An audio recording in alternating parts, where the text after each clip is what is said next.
Assalamualaikum warahmatullahi wabarakatuh. Para sobat sehat dimanapun berada, berjumpa kembali dengan kami podcast Sehat Dinas Kesehatan Provinsi Kalimantan Selatan. Dan pada kesempatan kali ini yang menemani sobat sehat semua, perkenalkan saya Pendi. Saya adalah seorang epidemiolog di seksi surveillance dan imunisasi Dinas Kesehatan Provinsi Kalimantan Selatan. Pada tahun 1948, negara-negara di dunia bersepakat untuk membentuk suatu badan yang misinya adalah agar kesehatan itu menjadi kepentingan bersama oleh semua negara, oleh semua rakyat di seluruh dunia, tanpa dipengaruhi oleh politik, batas-batas negara, suku, ras, dan lainnya. Dan momen itulah yang kemudian menjadi dasar peringatan Hari Kesehatan Sedunia yang kemudian diperingati setiap tanggal 7 April dan sekaligus menjadi titik di mana terbentuknya Badan Kesehatan Dunia atau yang kemudian kita kenal disebut sebagai WHO. Nah, pada kesempatan kali ini untuk peringatan Hari Kesehatan Sedunia tahun 2023 mengangkat tema kesehatan untuk semua. Yang mana ya kalau saya lihat di web WHO ada beberapa pesan kunci yang ingin disampaikan sesuai dengan topik atau tema yang diangkat pada peringatan yang tahun ini sudah menginjak ke 75 tahun, di mana WHO sendiri menyebut tema tahun ini adalah 75 tahun meningkatkan kesehatan masyarakat. Dan bersama-sama kita telah hadir orang nomor 1 di Dinas Kesehatan Provinsi Kalimantan Selatan, yang mana alhamdulillah di tengah-tengah kesibukan beliau yang sangat padat, berkenan meluangkan waktu untuk hadir bersama kami di podcast Sehat Dinas Kesehatan Provinsi Kalimantan Selatan ini. Saya sapa dulu Pak Dr. Diyaudin MKes. Selamat pagi Pak. Selamat pagi, Assalamualaikum warahmatullahi wabarakatuh. Waalaikumsalam warahmatullahi wabarakatuh. Bagaimana kabar hari ini Pak? Sehat ya Pak? Alhamdulillah baik, sehat. Alhamdulillah sehat. Jadi Walaupun haus Pak ya. Jadi memang tetap sehat di tengah-tengah kesibukan beliau karena kunci utama kita beraktivitas adalah kita harus sehat. Dan terkait dengan peringatan Hari Kesehatan Sedunia yang kita peringati setiap tanggal 7 April nih Pak. Di mana tema tahun ini masih menggaungkan tentang kesehatan untuk semua, di mana mungkin kesehatan itu adalah hak segala bangsa, semua agama, semua ras, termasuk kita di Kalimantan Selatan. Mungkin pengaplikasian kesehatan itu menjadi hak semua bangsa di Indonesia sendiri seperti apa Pak gagasan yang dicanangkan oleh Kementerian Kesehatan? Iya, jadi Kementerian Kesehatan tuh punya tugas oleh Presiden Republik Indonesia Pak Jokowi itu untuk melakukan percepatan transformasi sistem kesehatan. Jadi untuk membuat sistem kesehatan di Indonesia itu menjadi lebih baik lagi.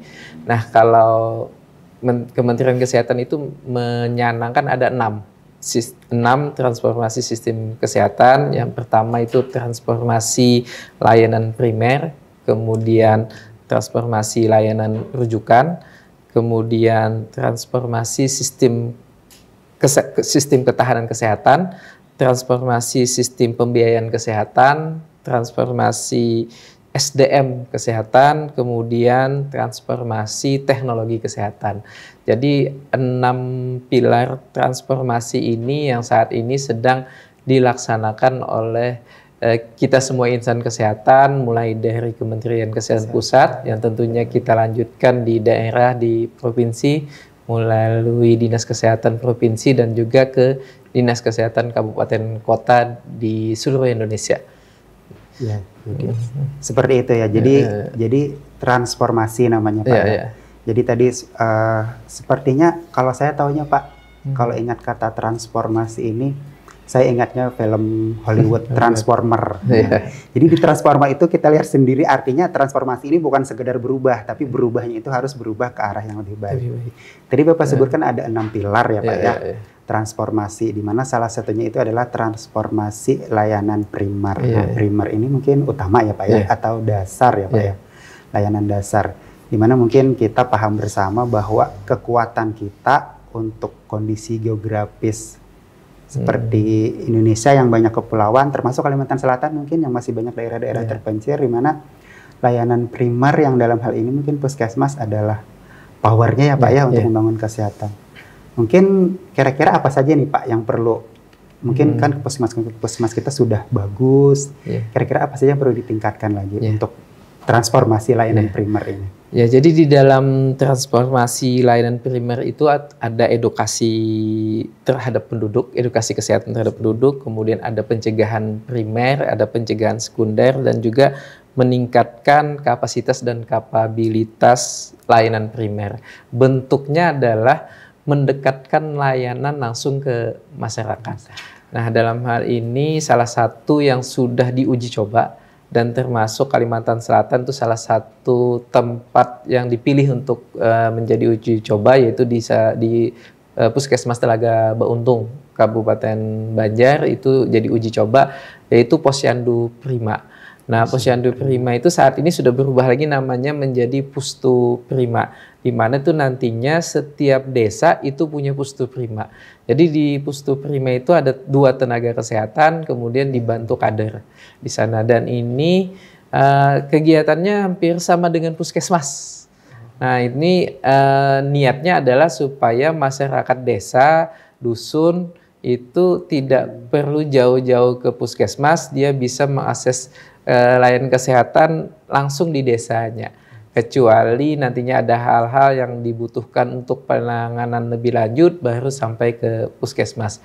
Itu salah satu bentuk layanan transformasi layanan primer. Kemudian yang kedua juga karena mengingat masih tingginya angka kematian ibu, angka kematian bayi di Indonesia, maka puskesmas sebagai layanan primer terdepan di masyarakat itu dilengkapi dengan senjata-senjata yang bisa untuk mencegah itu. Salah satunya adalah USG.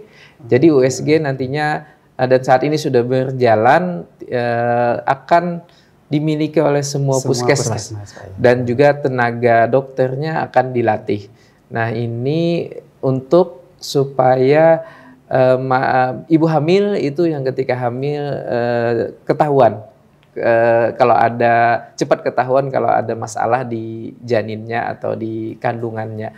Nah, hal lain yang juga dilengkapi di puskesmas ada lab. Jadi lab kimia klinik yang standar itu nantinya akan dimiliki oleh semua puskesmas. Ini juga untuk supaya masyarakat itu kalau punya penyakit itu tidak terlanjur parah baru ketahuan. Jadi dari awal sudah bisa dideteksi dini, jadi bisa ditanggulangi secepatnya. Hal lain juga transformasi layanan primer ini juga mengubah sistem layanan kesehatan juga baik di pustu tadi atau puskesmas jadi sistem klaster. Jadi orang datang itu akan dilayani secara komprehensif. Jadi misalnya contoh, kalau dulu orang sakit batis, lansia, itu diobati sakit batisnya aja. Tapi kalau dengan sistem saat ini nantinya nih lagi sedang uji coba, maka dia akan masuk klaster lansia. Di klaster lansia itu nanti akan dicek yang lain juga, apakah ada kolesterolnya, kencing manisnya, asam uratnya, apakah ada jantungnya, kemudian apakah gizinya bagaimana, itu jadi satu kesatuan. Jadi satu orang itu dilayani secara menyeluruh, tidak hanya fokus terhadap keluhannya saja. Itu untuk supaya tadi bagaimana saya sampaikan supaya deteksi dininya jalan. Jadi orang itu tidak terlanjur sudah parah, susah diobati baru ketahuan penyakitnya.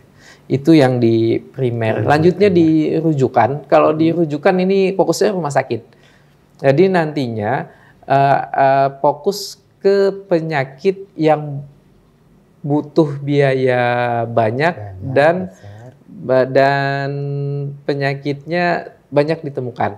Nah, jadi kita ada penyakit jantung, ada stroke, ada ginjal, kemudian ada kanker, ada 4. Jadi nantinya 4 penyakit ini bisa dilayani, bisa dilaksanakan tindakan di seluruh provinsi di Indonesia. Di rumah sakit provinsi. Provinsi di Indonesia. Selama ini misalnya contoh orang sakit jantung. mau pasang ring, mau pasang operasi bedah jantung terbuka, itu harus dirujuk ke Harapan Kita, misalnya ke Jakarta. Nah, ini ke depan itu semua provinsi punya rumah sakit pengampu, punya rumah sakit rujukan untuk bisa menangani itu. Bahkan ke depan transplantasi ginjal pun insya Allah kita akan bisa dilaksanakan di rumah sakit provinsi kita, yaitu Rumah Sakit Ulin. Nah, kalau saat ini Rumah Sakit Ulin sudah bisa melaksanakan bedah jantung terbuka dan juga sudah bisa memasang ring kalau ada orang sakit jantung, bisa kateter dan lain-lain. Nah, kanker juga seperti itu. Ini sedang dalam tahap melengkapi sarana prasarana. Tenaganya sudah ada, tempatnya sudah ada, sarananya pun sebetulnya sudah ada, sudah jalan, tapi ini untuk sarana yang lebih canggih lagi. Ada Linak namanya. Itu kalau selama ini kalau melaksanakan pengobatan orang kanker itu dengan radiasi, itu pakai radiasi yang membahayakan bagi petugasnya juga karena radiasinya selalu ada. Nah, kalau pakai alat itu dia radiasi itu ada kalau dicolok ke listrik baru radiasinya timbul. Jadi kalau sudah selesai dilakukan tindakan tinggal dicabut radiasinya hilang. Jadi langsung hilang. Jadi jadi tersisa, nggak ada bahannya, itu tidak mengandung radiasi yang terus menerus. Kalau yang ada selama ini pakai bahan kobalt, itu selalu mengandung radiasi. Kalau ini pakai listrik. Nah, ini transformasi rujukan. SDM juga begitu, itu kita sedang melengkapi atau mendata kebutuhan SDM kita di Kalsel di Indonesia bagaimana, dan itu akan perlahan akan dipenuhi kebutuhannya. Kemudian selanjutnya ketahanan itu maksudnya ke depan kita pemerintah Indonesia akan membuat produksi dalam negeri dalam setiap alat-alat kesehatan maupun vaksin dan lain-lain. Karena selama ini kita sangat tergantung dengan impor. Dengan adanya transformasi ini nanti ke depan kita bisa menciptakan, membuat di dalam negeri. Jadi kita tidak tergantung dengan negara lain. Kalau teknologi yang awal ini nantinya Satu Sehat itu. Jadi transformasi dari aplikasi Peduli Lindungi itu akan berubah menjadi Satu Sehat, dan itu Satu Sehat ini menyimpan semua data kita di situ, termasuk rekam medis ke depannya seperti itu, termasuk untuk anak-anak itu vaksinasinya, imunisasinya lengkap atau apa, itu datanya ada di sana. Jadi cuma satu aplikasi sudah bisa melihat semuanya, data semuanya. Itu beberapa hal tentang transformasi yang dilaksanakan oleh Kementerian Kesehatan untuk membuat kesehatan di negara kita ini akan menjadi lebih baik lagi ke depannya. Jadi memang sangat komprehensif sekali Pak ya istilahnya tadi, mulai dari tingkat yang paling dasar, paling bawah, mulai dari ujung-ujung tadi yang saya bilang Indonesia itu, rakyat Indonesia itu punya hak yang sama, termasuk rakyat Kalimantan Selatan, mau yang di ujung Kota Baru mungkin Pak ya, dengan masyarakat yang di perkotaan di Banjarmasin punya hak yang sama. Termasuk tadi dasarnya itu adalah bagaimana diawali dengan mengedukasi masyarakat tentang kesadaran untuk hidup sehat ini ya Pak ya. Tadi dikatakan bahwa ada sistemnya itu sekarang didorong untuk lebih upayanya itu deteksi dini, deteksi dini. Karena mungkin selama ini mindset masyarakat kita pun kalau sakit baru datang ke fasilitas kesehatan ya Pak ya. Nah, mungkin dengan transformasi ini tadi Pak Kepala Dinas bilang, meskipun masyarakatnya belum aware, tapi begitu datang ke fasilitas pelayanan kesehatan dari yang tingkat dasar pun, si nakes kita sudah berusaha mendeteksi atau mengkaji masalah kesehatan apa yang mungkin ada tapi belum dirasakan atau belum dikeluhkan oleh masyarakat. Mungkin terakhir Pak, kalau kendala Pak dalam kita memperjuangkan hak kesehatan untuk masyarakat Kalimantan Selatan ini yang sekarang masih kita rasakan? Mungkin segala sesuatunya memang tidak selalu berjalan dengan lancar di awal, termasuk kita masih kekurangan SDM kesehatan. Saat ini kita tahu wilayah-wilayah terpencil, wilayah-wilayah sangat terpencil itu sangat minim tenaga kesehatan. Termasuk minimnya ini juga di salah satu penyebabnya adalah ya tentunya pembiayaan kita. Jadi kita tidak bisa mengangkat orang sebanyak-banyaknya karena gajinya, pembiayaan untuk gajinya dan lain-lain itu juga jadi satu hal yang masalah yang berbeda.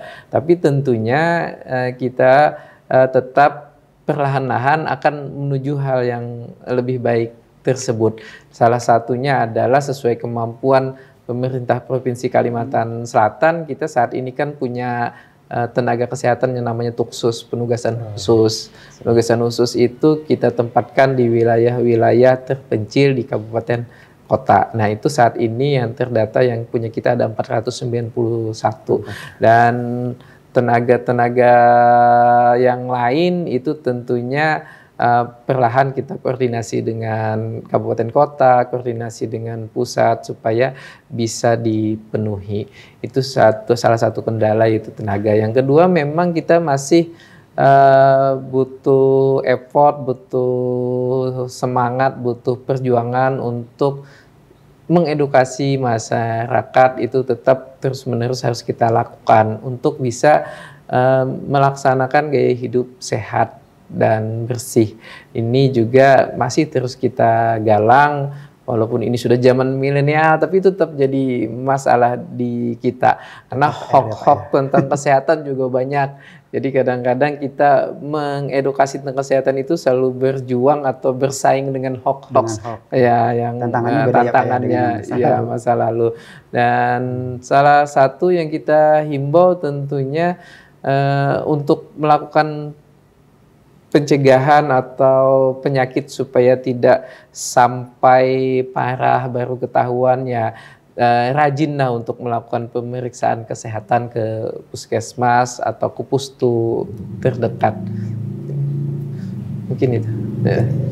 Mungkin itu pesan dari Bapak Kepala Dinas Kesehatan sekaligus pesan dalam rangka kita memperingati Hari Kesehatan Sedunia yang ke-75 pada tahun ini. Mungkin satu kata penyemangat lagi Pak untuk teman-teman tenaga kesehatan di seluruh Kalimantan Selatan yang sedang memperjuangkan 6 pilar transformasi kesehatan ini. Jadi pertama, mumpung ingat, ingin mengucapkan selamat menjalankan ibadah puasa dulu, karena ini kita dalam kondisi berpuasa. Yang kedua, kita harus yakin bahwa tenaga kesehatan ini merupakan profesi yang mulia. Kita melaksanakan tugas dalam rangka menjaga kesehatan masyarakat kita. Apabila masyarakat kita sehat, dia produktif dalam segala hal, baik produktif dalam melakukan pekerjaannya maupun produktif dalam melaksanakan kegiatan sehari-harinya, misalnya melakukan ibadah dan lain-lain, kita juga akan mendapat pahala bagian dari apa yang mereka lakukan, karena berkat kita, karena tugas kita dapat menjaga kesehatan mereka. Tentunya ini merupakan prinsip yang kita pegang, karena kalau kita coba berharap dengan balasan di dunia, tentunya tidak akan ada cukupnya. Rasa kurang terus, kita rasanya nih, wah gajinya kedikitan, nah itu kan, ini kan. Cuma kalau kita punya semangat bahwa punya niat, punya keyakinan bahwa kita tidak cuma dapat balasan di dunia, juga di akhirat, tentunya semangatnya akan beda. Akan beda Pak. Ya. Nilainya bukan dilihat dalam bentuk materi saja ya Pak. Iya, tapi tentu itu juga satu hal yang penting ya. Tapi untuk nambah semangat lagi supaya tidak terlalu fokus ke satu itu, jadi ya kita harus punya keyakinan tersebut. Ya, Masya Allah sekali. Mungkin sebenarnya ingin lebih banyak lagi menggali inspirasi dari Bapak Kepala Dinas Kesehatan. Tunggu di season kedua. Mungkin nanti ada sesi-sesi selanjutnya ya Pak ya. Mungkin itu saja yang kita bahas pada hari ini dalam rangka peringatan Hari Kesehatan Sedunia ke-75. Jangan lupa sebelum saya menutup podcast kali ini, tunggu kabar-kabar tentang kesehatan dan informasi-informasi kesehatan lainnya di channel YouTube kami. Jangan lupa subscribe namanya Pak ya, subscribe. Dan untuk dapat notifikasinya tentu saja selain subscribe harus mengklik loncengnya. Dan satu lagi ada Instagram kami, Instagram Dinas Kesehatan Provinsi Kalimantan Selatan. Jangan lupa juga di follow. Di follow juga mungkin Instagramnya Bapak Kepala Dinas dan Instagram saya. Buat nambah follower ya Pak ya. Nanti lihat di tulisan di bawah ini. Iya. Terima kasih. Tunggu giveaway-nya. Oh ada giveaway-nya nanti. Ada giveaway khusus dari Kepala Dinas. Mungkin THR Lebaran mungkin. Terima kasih sekali lagi Pak atas waktunya. Sama-sama. Semoga selalu sehat dan selalu diberkahi dalam melaksanakan tugas-tugas sebagai Kepala Dinas Kesehatan Provinsi Kalimantan Selatan. Dan terima kasih untuk seluruh sobat sehat yang menyimak podcast kita pada hari ini. Sampai ketemu lagi di lain kesempatan. Mohon maaf kalau ada yang kurang berkenan. Kami akhiri dengan wassalamualaikum warahmatullahi wabarakatuh. Waalaikumsalam warahmatullahi wabarakatuh.